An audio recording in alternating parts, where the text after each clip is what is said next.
This is the world's first and only LGBTQ+ daily evening television news, broadcasting live and available on demand.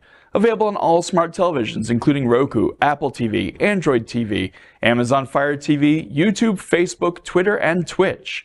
It's time to queer up the news. It's Thursday, February 2nd, 2023. We are live and literally out of the closet and into the headlines. So many of your important stories we're going to tell this evening on Queer News Tonight.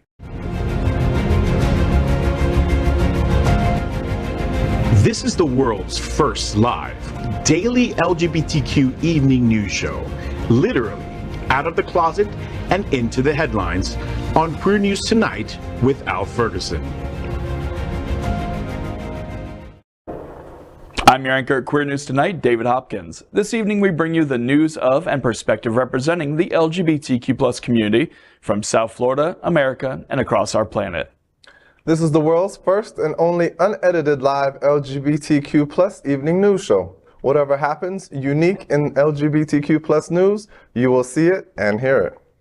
Happening Out Television Network is a 501c3 nonprofit media platform in the television and radio model of PBS and NPR, but designed for our LGBTQ+ community. We are part of one of the largest LGBTQ+ media companies in America, Hotspots Magazine and Happening Out Television Network.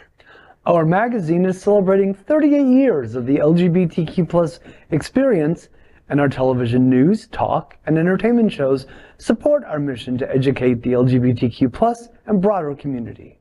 Well, let's start by welcoming anchor John Buckley.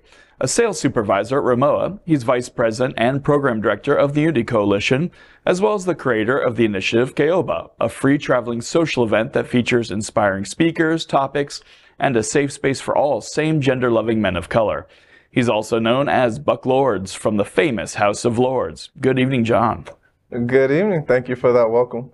Let's welcome anchor Bob Hentschel. Bob is an accountant with a local construction company and a member of various LGBTQ+ Disney Facebook groups. He recently joined the planning committee for My Hollywood Pride.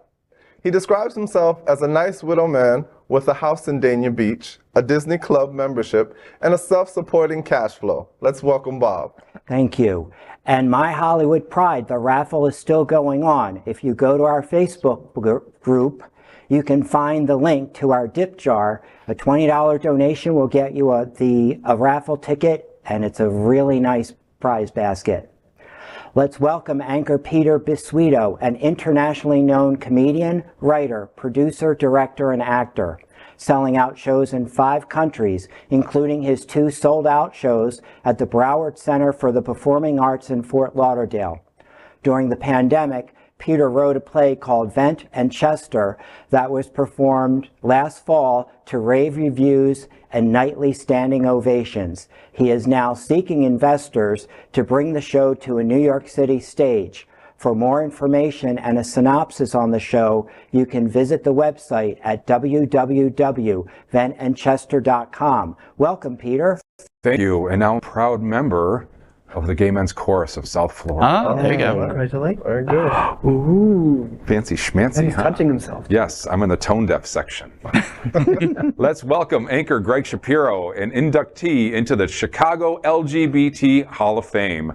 Gregg is the author of 9 books, including the forthcoming Refrain in Light, an entertainment journalist whose celebrity interviews and music reviews run in a variety of regional LGBTQ+ and mainstream publications and websites. His movie review column, called Screensaver, can be found in South Florida Gay News, San Francisco's Bay Area Reporter, RottenTomatoes.com, and more. Good evening, Gregg. Guten Nacht. We are the reporters for Queer News Tonight, and this evening we begin with the queer headlines. The LGBTQ+ community in South Florida and across America is diverse. Our community across the world is vast. And here are the bullet points of the Queer News for today, Thursday, February 2nd, 2023. Happy Groundhog Day, although it may not be so happy for those who have 6 more weeks of winter with which to contend. Yeah, the 6 more weeks of winter here in South Florida means it's only going to be 80 instead of 90. Okay, by me. We begin by queering up gaming.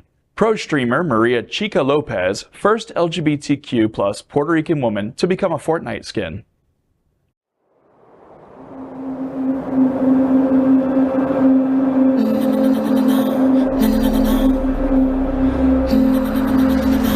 You got this. You got this. I'm pretty sure he won, chat. Can I get confirmation? Did he? Booga won? Let's go! Freaking Booga, man. He's the best. Alright, chat. I'm down to do some random squats. Thank you so much for the 10 subs. I really appreciate it. Thank you so much for the love. What's up, Sela? Dímelo, dímelo. ¿Cómo está? What's up, Mauricio? Hola, Cody. On my stream, I want to meet people and just have a conversation with them. Hello? How are you? I want them to feel special. Just have fun and hopefully help them to a victory.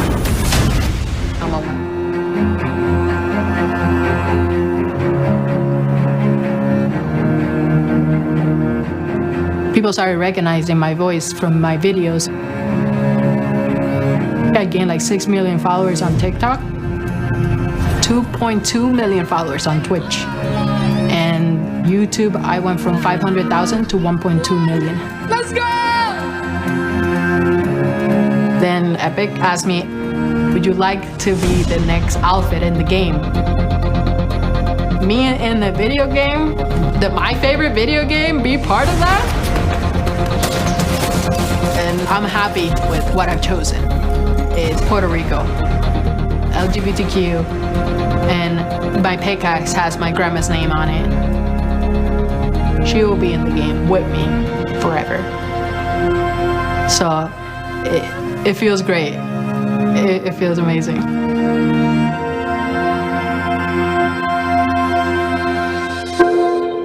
When we say Latinas are breaking through in every industry, we mean every industry. Just look at the outstanding achievement of Twitch streamer Maria Chica Lopez, who's joined the Icon series of Epic Games' popular game, Fortnite. As announced by the company, Chica's Icon set is now available in the item store and includes 5 different costume styles. Chica thus joins professional athletes such as LeBron James and Neymar Jr., pop star Ariana Grande, fellow streamer Kathleen Loserfruit Belston, and others in the Icon series, which immortalizes celebrities and high-profile content creators with skins and other cosmetics in Fortnite. Now the young Latina breaks the glass ceiling and becomes a much-needed representation in the gaming world. In one interview, Chica said that she takes pride in being a content creator and her identity as a Puerto Rican woman from the LGBTQ+ community. I love this picture right now, which is her cosplaying as her own character. I'm a huge gamer, and Fortnite is it's its own beast. It's a free-to-play game, but you can enhance your character by buying costumes and buying dance moves and stuff, and that's how the company makes money. It has millions and millions and millions of players, and now millions of people who are Latina or LGBT can see themselves represented with this skin. You know, She should do what Donald Trump did and sell those as trading cards. She would make millions. she makes millions already off of her monetization. Well, she'd make more millions. Yeah. Gaming is a big money. And then she could throw paper towels at Trump. Kudos, of course, to Maria Chica Lopez. But does she have a current winning streak of 188 games on Wordle? Because someone at this table does. Me! You know, gaming is all valid. And I always try and stick gaming content on the show, because even though not everybody who's anchoring on the show understands it, for a lot of people in our community who may live in remote areas or areas that don't have accepting communities, this is a way for them to touch base. Recently, one of the online games I played, somebody in one of the groups posted because his wife was in the hospital, he was in a car accident, and he was feeling close to suicide, just wanted to communicate. And there's a great image that I shared on my profile afterwards it's been making the rounds for years, and it said gamers are never alone, and it's true. You build an online community, and there's terrible people on there, but there's also amazing people that you can connect with, no matter how many thousands of miles away you are. So to see this representation is such a good thing. Right on. Community and visibility, 2 awesome things that we all need. Okay, let's queer up education. LGBTQ+ youth are uncomfortable in their own skin, per a study. Data from a new study suggests that young LGBTQ plus people in America aren't comfortable in their own skin, literally. The latest study results from the Trevor Project on LGBTQ youth and body dissatisfaction are out. Researchers found that some LGBTQ plus youth are overwhelmingly dissatisfied with their bodies, with trans and non-binary youth showing even higher rates. Also, LGBTQ plus youth who reported body dissatisfaction were significantly more likely to have attempted suicide in the past year than those who expressed being satisfied. There were 34,000 young LGBTQ plus people from around the country who participated in the study. It found that 87% of young LGBTQ plus people reported dissatisfaction with their bodies. Among trans and non-binary youth, about 9 in 10 respondents noted dissatisfaction compared to 8 out of 10 of their cisgender peers. The research shows that young people who receive gender-affirming care report improved body satisfaction. The Trevor Project Director of Research Scientists, Maisha Price, warns that society must stop telling young people that they can achieve some physical perfection. I have to say, I hurt reading this story because that's me. And I still do battle with this 30 years later. I still have clear memories of being in rooms with various women, being the only man, by the way. The dirty little secret is gay men get eating disorders too. Mm-hmm. I still consider myself dealing with anorexia, thankfully in remission, but I still deal with it, among other things. First off, these kids are not alone. Come sit next to me, okay?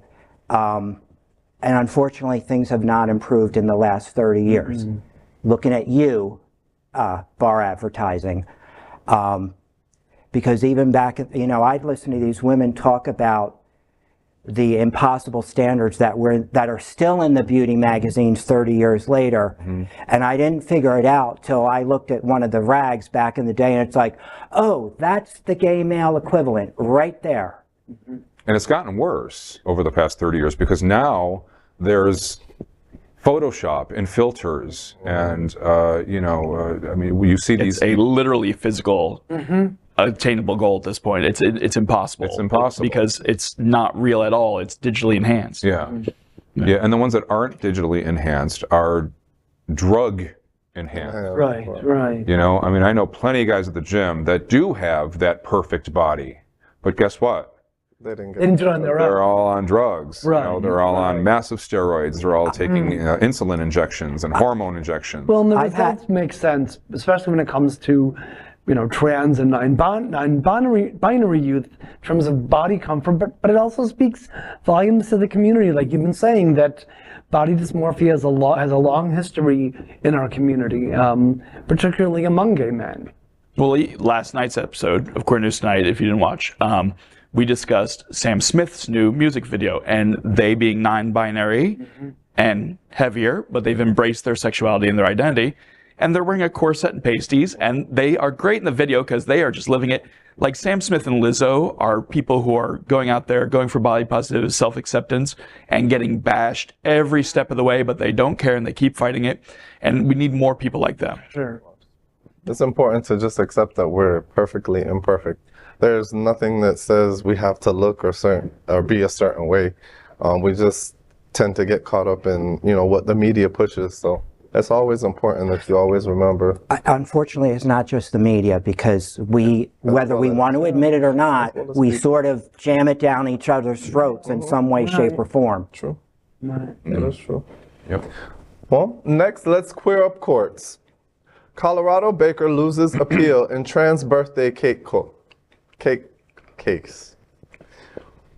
On January 26th, the Colorado Court of Appeals ruled that Jack Phillips, the owner of Masterpiece Cake Shop in Lakewood, Colorado, discriminated against Autumn Scardenia, who asked for a custom-made birthday cake that would serve 6 to 8 people. Scardinia asked for a pink birthday cake with blue frosting to symbolize the anniversary of her coming out as transgender, which coincides with her birthday. When Scardinia first requested the cake, Deborah Phillips, the wife of Masterpiece owner Jack Phillips, told Scardinia that creating a cake with the exact specifications would not be a problem.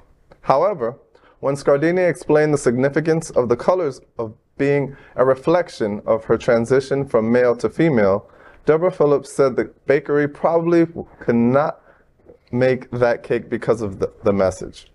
Scardinia later filed a complaint against Masterpiece Cake Shop with the Colorado Civil Rights Commission, alleging that the Phillips family had discriminated against her on the basis of gender identity. The commission found probable cause that Phillips had discriminated against Scardinia. That's definitely a discrimination, especially as a business. Your goal and whatever it is who you serve is to please the client.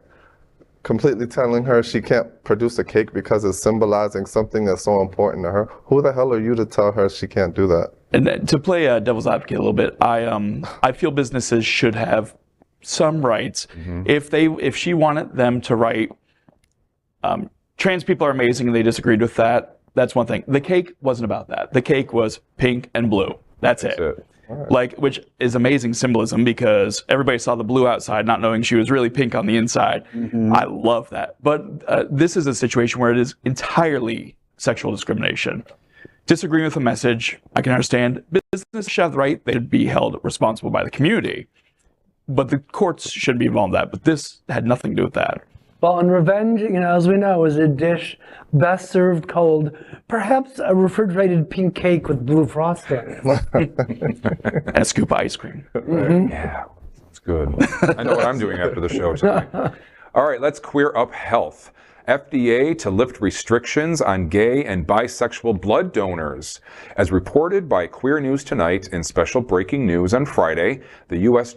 Food and Drug Administration has announced that it is lifting long-standing categorical restrictions preventing sexually active gay and bisexual men, well, that excludes me, from donating blood.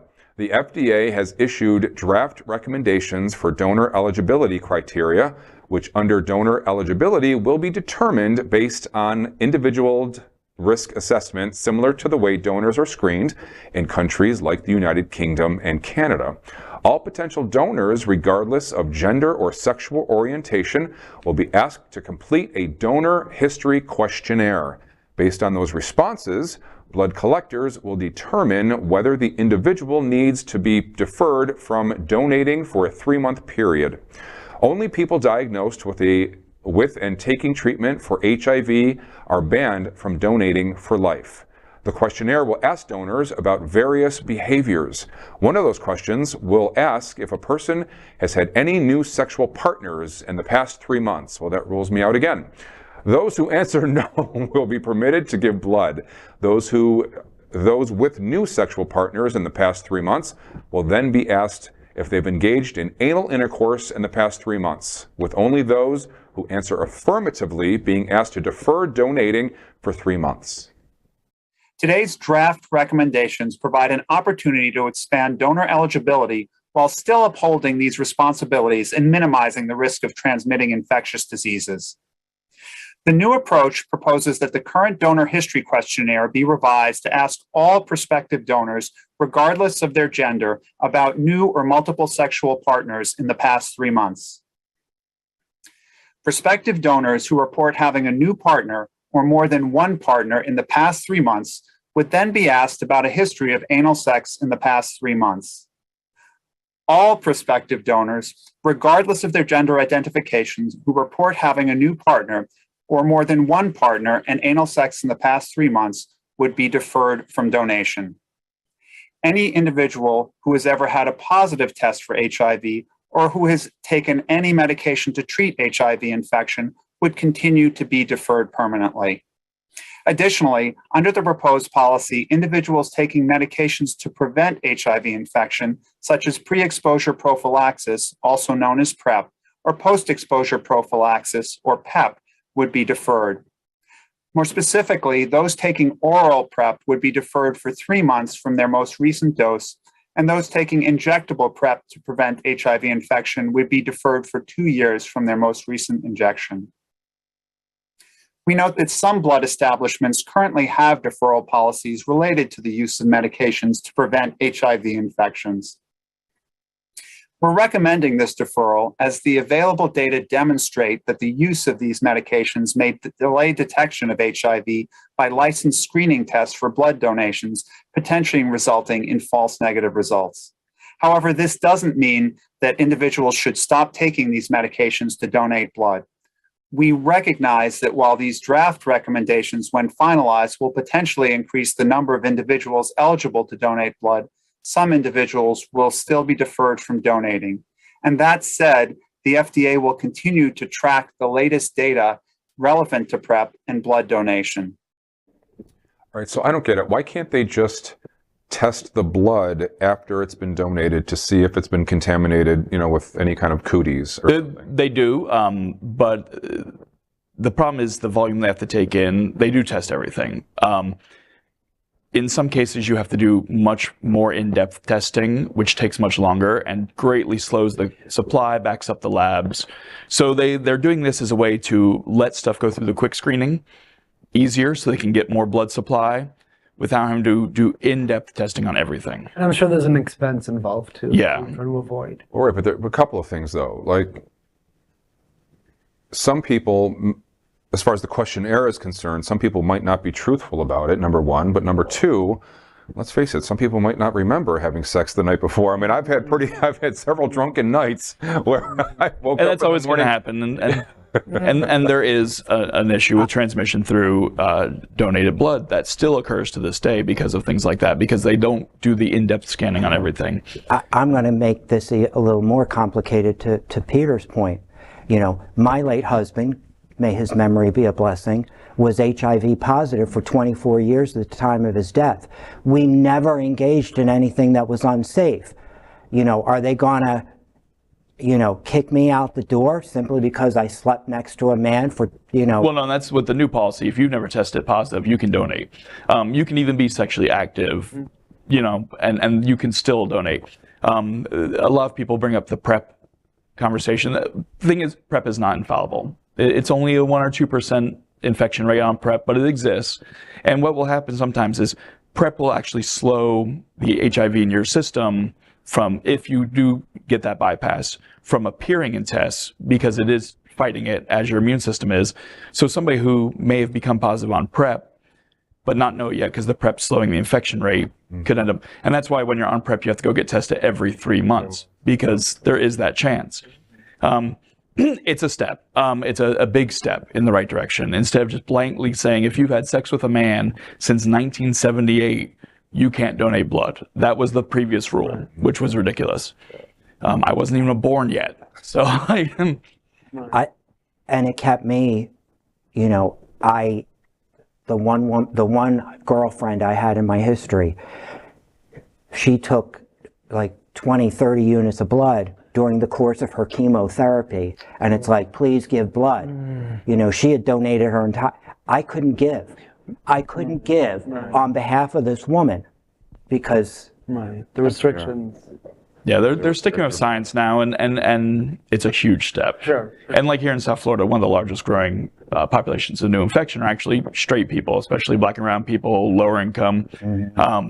And so having a blanket policy for people who engage in risky behavior is what should have been done originally. Right. I mean, I'm a big old hoe. I'll be back in the corner. I'm on PrEP, still. But I also don't donate blood because I know that, I'd have to go a while before I could. All right, so now we're going to queer up drag culture. Actors Equity condemns political attacks against drag and trans performers. Actors Equity Association, the national labor union representing more than 51,000 professional actors and stage managers in live theater, has issued a statement regarding the growing number of attacks on transgender people, often framed as attacks on drag performances. Founded in 1913, Equity endeavors to advance the careers of its members by negotiating wages, improving working conditions, and providing a wide range of benefits, including health and pension. The statement mentioned that their concern for the safety of theater workers and audience members goes beyond the theater walls. The Actors Equity Association talked about the attacks on performers and said that these attacks are part of the larger effort to rob transgender people of their constitutional rights. It promised to stand with the transgender members and called for an end to physical, legislative, and other attacks. Well, and this definitely sounds like a natural and common response from Actors Equity. It's the kind of thing you'd expect from them.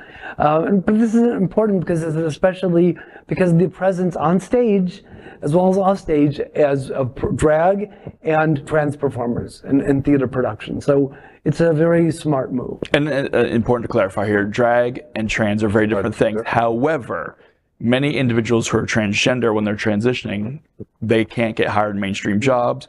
So sometimes they will go to performance art to work or sex work. And that's what these attacks on drag events are really about, is the conservatives don't want trans people. It's trying to erase trans individuals, legally stop them from being able to identify as the gender they want. Where was it?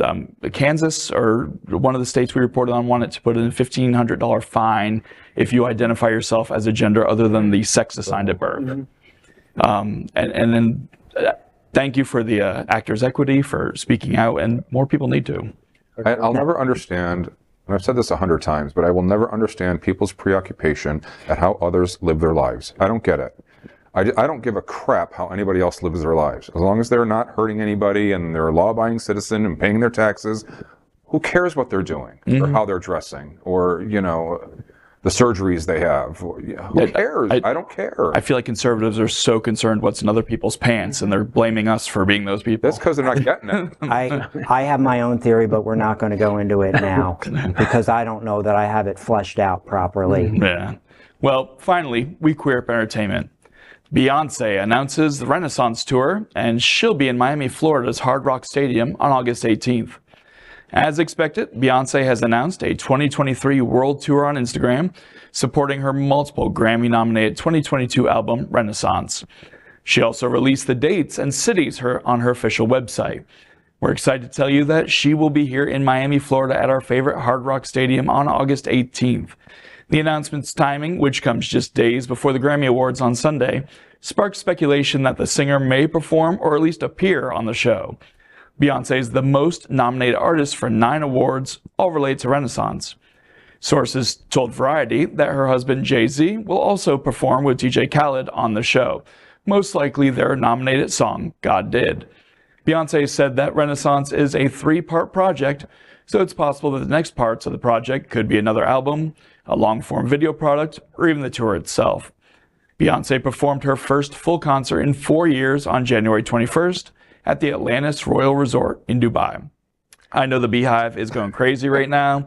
I have so many friends who have bought tickets or reserved. You can't even buy them yet. Yeah. They've reserved their spot on the alert list. I want to know who is going to be the first drag queen to copy that costume, because they already do. They wanna. Beyonce posted this yesterday. You know they already have them for tonight's performances. I just saw somebody performing a song in the gown that she performed in Dubai. She was doing a full-out performance, and it was she already had the gown mimicked and everything. Those drag queens who know how to sew this stuff. I remember when Hunger Games came out the next day, everyone had Effie Trinket costumes that were I'm not the biggest Beyonce fan. She's an amazingly talented artist. Amazingly talented. No one can, she's so good. She's a great performer, great singer. I get the fandom. I like a lot of her songs. I won't pay the money for the ticket, but I'm not paying money for the Madonna ticket either, and I love Madonna too. Well, yeah, I mean, so now we have Beyonce and Madonna competing for the gay dollars. I wonder who's going to come out on top, especially since Beyonce's recent album is especially queer with Honey Dijon and Big Frida on it. So I think she's taken those gay fans away. Beyonce's still relevant. Madonna's trying to still be relevant. Yeah. That's the big. But I need to make an observation that's really going to piss off the entire gay community right now. But have you seen those pictures that were just posted of Beyonce? This is why the youth are dissatisfied with their bodies. Did you see those? Look at that. Yeah. Do you really think any teenage girl is going to be able to look like that, dress like that? But she's not a teenager as well. That's right. My point is, Well, Even older women will have. But I also love that Lizzo has worn almost that exact same outfit. I'm telling you, Lizzo. But like in the 80s with Madonna, her look, Janet Jackson's look, that was doable for the young girls. You know, my sister used to dress like Madonna all the time. That's not doable. That's not realistic. I have had a line for myself for centuries, okay? I could have a body, I'll just use you as an example because you're rather hunky and adorable. You know, I could have a body like yours, you know, and I would get it the old-fashioned way, 20 grand and a good plastic surgeon. Well, that's how I got this. What do you know? Hey, to be 41 with 3 kids, you know, that's her body naturally. It wasn't always like that, but it's also her job to look like that. Yeah, and that's so And that's we made the point earlier, how much of that was airbrushed? well, and you know, another artist who has a banging body, but also is on the thick side and loves it, Megan Thee Stallion. Yeah. Cardi B, same thing. They are presenting a realistic, achievable sexual ideal, and they're very much about empowerment. And like Cardi B just had 2 kids. She's got a bit of a body to her, but she still looks great. she doesn't hide that But she's she also, No, it doesn't. she also has personal trainers following her around. Oh, but Cardi B is not like that. every That's day. Beyonce. Cardi B she's a big girl, but I love her so much. Next, we are proud of our special partnership with Sunshine Cathedral, the world's largest queer church here in Fort Lauderdale.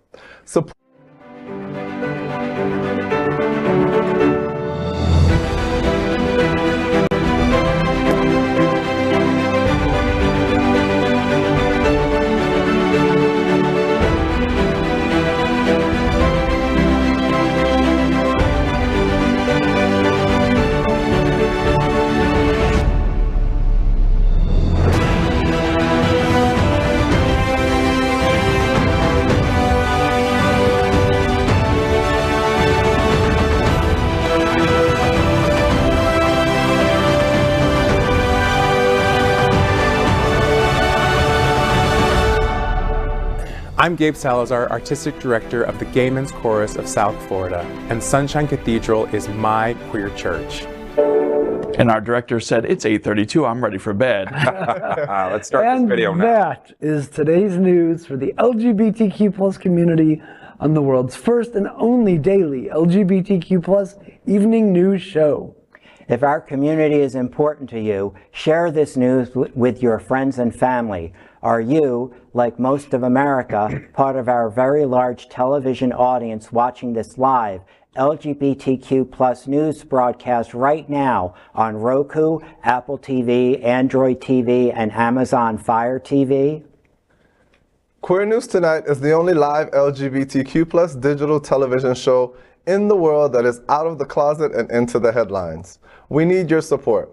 If your community is to grow, we must tell our stories and bring them to the attention of the broader world. This is the only place in the world that tells these types of LGBTQ plus stories in motion and sound. That is the passion of Hotspots Magazine, Happening Out Television Network, and Queer News Tonight. And speaking of sound, if you don't like us on video, because, you know, I'm not the prettiest one, we're on Spotify now, too. But I'm your anchor, David Hopkins, and on behalf of these LGBTQ plus reporters, the anchors of Queer News Tonight, including John Buckley, Bob Hentschel, Peter Bisuito, and Gregg Shapiro, we'll see you daily at 8 p.m. To our LGBTQ plus world, we wish you good Auf night. Wiedersehen.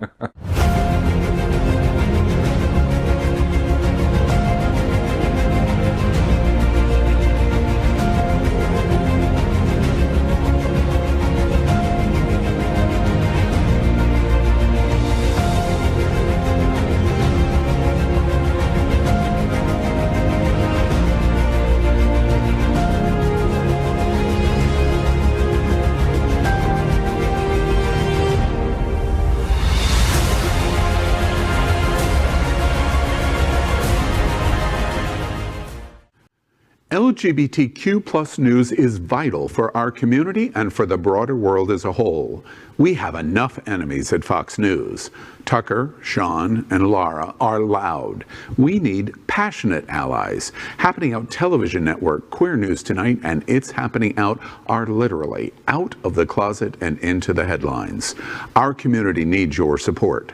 Like this broadcast and subscribe now to ensure the growth of the entire LGBTQ